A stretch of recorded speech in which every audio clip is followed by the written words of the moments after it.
Plan B.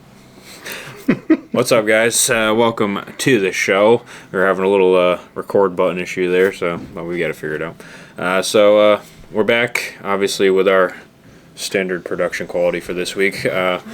Hopefully next week we'll have a little something for you. We're going to talk about that in a second. But this week we just got a couple updates. Tyler got a new toy, which I'm excited about too. I haven't even played with it myself. And we got a couple New Wave products. I don't know if you guys can really see it on camera, but I'm going to move it so we can see. So I'm going to let Tyler talk about what he's got here, and then while he's kind of opening it up and getting it ready, I'll talk about a couple things, and then we'll circle back. So I'm going to let Tyler P take over here for a minute and talk about his new toy. My time to shine. Okay, so I have here a RCMadness 4600 battery, which we're going to open up in a second. And then I have 17.5 stock motor. This is my personal motor with the RPM rotor. They're the side dishes. The entree is the Hobbywing Tunalyzer, which I just got. So last winter we did some podcasts on motor tuning and theory and yada yada yada and the dyno that I have. At the time, I went and purchased the Motolyzer, which is, I think... Sky RC, I think, is the ones we have for that. Oh, no, the so Trinity one you're talking about. Right. The Motolyzer, that's the... What are they, the Sky RC one, what do they call that? I don't even remember. Motor Analyzer? Yeah, you gotta... They're all... Stressing up the names. They're all odorlyzers. They're all lizers. They're lizers. And some of them This lie. one I was interested in, though, because this one does a few things. Yeah, I think, honestly, I think the Hobbywing product, and I don't like to pimp Hobbywing products. I run much more ESCs. I think Hobbywing is oversaturated in the market, and I like to stay away from them if I can. But... They're good stuff, though. I know. Bob Smith would say there is only one ESC, and it's a Hobbywing. But the Tunalyzer, I think, fills a really nice spot in the market. Because you have the Sky RC, Turnigy, whatever private label Chinese $100 motor analyzers, right? Yeah. They give you KV, current draw, and timing on each phase of your motor, and then an average. So they're great if you're looking for a quick and dirty way to consistently set your timing, not just by like the little pointer on the can. The problem is they're $100. They're inexpensive. I'm not going to say cheap, but inexpensive, which means their accuracy is kind of poor. So if you take like a certified motor that you know the sensor board is plus or minus a degree, and you put it on the inexpensive motor analyzers, you may get plus or minus 5 degrees. I've seen some crazy swings over the course of a couple devices. If you get a good one, awesome. You got a good one for $100, and it'll tell you most of what this will tell you. But if you want to spend a couple more bucks, this is cool. Trinity sells their version of this, which is the Motolyzer. It's a lot of more bucks. It's $450. Trinity is just the U.S. distributor. It's made, I think, by a German company. And it gives you pretty much the same data that this does. How much is this unit? I don't even remember. It's pretty new, so I don't even know. 3 bills. 300? 3 dead presidents. The Trinity is $450, and then the Sky RC is $100. So there's something for everybody out there, but this guy is my recommendation if you're looking to kind of be able to see. It tells you about your rotor, it tells you about your sensor board, it tells you some things about the motor. Shy of having a full-blown dyno, like this is as good as it gets. So we're going to demo it, but I need to hook some stuff up and unbox it. Actually, we can unbox it right now. So it comes in your standard issue Hobbywing box.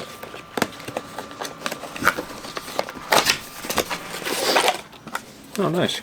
With a nice little carrying case. That's like a soft, hard case. Yeah. And then we open it up, and inside you have the analyzer itself, and then literally all of the cables you need. The only modification I had to do, it's alligator clips on the battery side, so I ditched them. I put 5mm bullets so I can go into the batteries that we all use for our race cars. So I'm gonna unbox this, or unpackage it, get everything set up so that we can do a demo, and you guys can see how it runs and the data that it gives you, and I'll try to explain what some of the data means. And in the meantime, you can do the yada yada. Well, while Tyler P is setting that up, couple things for us. One, next week we have a podcast planned. It's going to be an all new wave product podcast. So we're going to go over what we have for motors and batteries, which you're going to see a couple here today that Tyler's playing with. And then Josh, I believe, is coming to help us film that one too. So hopefully it'll be pretty cool. So stay tuned for that. Hopefully, if everything goes to plan, that'll be next week's episode. Aside from that, upcoming events, we have obviously all the February Freeze events, and we have pretty much everything listed on our website. So if you go to rcmadnesstrackandhobby.com/events, our calendar's pretty much made. I got bash days in there. The next events are the February Freeze. Our next big event is the Mini Nationals. We will be doing an exclusive podcast on that with Dean. So the Mini Nationals is March 18th and 19th. Flyer is going to be coming out for that probably either today or tomorrow. So you can check that out. It's going to be even bigger than last year. And stay tuned for the podcast for that. Would you say it's going to be huge? It's huge. Huge. And then we have, what do we have? Again, we have our A-scale events planned mostly. We are teaming up with the barn to do a Ness series. We have a 4-race series, so we're doing 2 of the events. They're doing 2. That's pretty cool. And we're going to go back and forth for A-scale. We have those scheduled.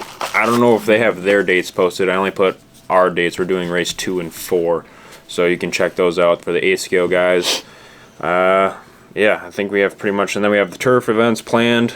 The only thing we don't have planned out is the rock crawling stuff. We're working on that with those guys. We are going to be doing one in February. I got to make the flyer for that. I don't remember the exact date off the top of my head, but it's been a couple weeks anyway.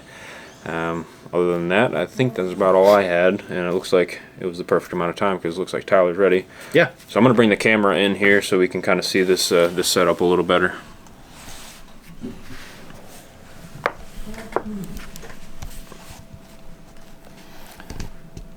All right, so you can see the connections that we had to make. It's just like any motor analyzer. You've got your 3 leads to the motor, a sensor wire back here. Those go into the top of the unit. This is the Tunalyzer. A little bit of a porcupine with all the wires in it. Not a bad looking unit. No, it's super clean. I like the little aluminum knob on there. It's pretty nice. Yeah, I've yet to use it because, and this is, I think the Trinity one is the same. This is a touch screen. Oh, no kidding. Yep.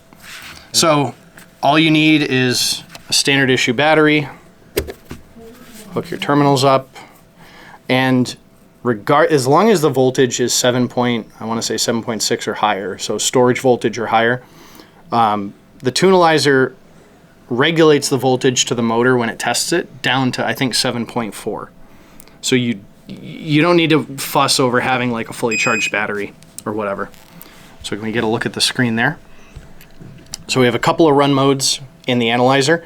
You can do an automatic test, a manual test, and then it has throttle output and settings, which is like language and stuff like that. And since we habla Anglais, we're going to leave that alone. When you try to do the automatic test, if you haven't already programmed it, it'll ask you how many poles the motor is, which pretty much all of our standard cruiser model motors are going to be 2. So I'm going to leave that alone and hit enter.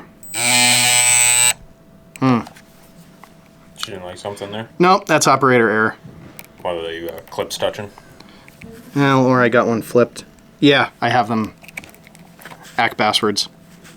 So, real world test, it doesn't hurt anything if you get them mixed up. It just kind of cogs and doesn't know what to do with itself. Well, yeah, and that's actually the first time. What does it say? It says the motor drive is abnormal. How dare you? So I just yelled at you. So there you go. Tyler meant to do that. But that's cool, because I mean that means the thing is smart. It's not like an ESC where you plug it in backwards and now you have a paperweight. So theoretically, she'll be fine. Let's try this again. I'm going to just double check myself here. ABC. That's what normal looks like. So what it does is it runs through a couple different RPMs. It's reading the sensor. It's reading probably back EMF through the power wires. And then it gives you your output.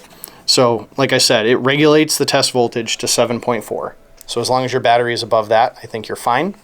It's going to give you the free spinning current of the motor, which this is my personal New Wave 17.5, so I've got it set to about 5 amps, which is 50 degrees or so of timing. That's right about the sweet spot. It gives you kV, which is about 3050, and then an average of your end bell timing. I'm at 51.3. It then gives you each discrete sensor reading, and that's your indication of how good the sensor board is. So I have 50.5, 50.5, 52.9. So overall variation of basically 2 degrees is pretty good. I ran a certified R1, a certified Trinity. They were right in that neighborhood. So that's pretty cool. Then if we go to the touch screen and we scroll up, we have end bell deviation, rotor asymmetry, Hall signal deviation. So Hall signal deviation, that's your sensor. That's your speed sensor, ABC, and that's what we were looking at before. So that's kind of a repeat piece of data.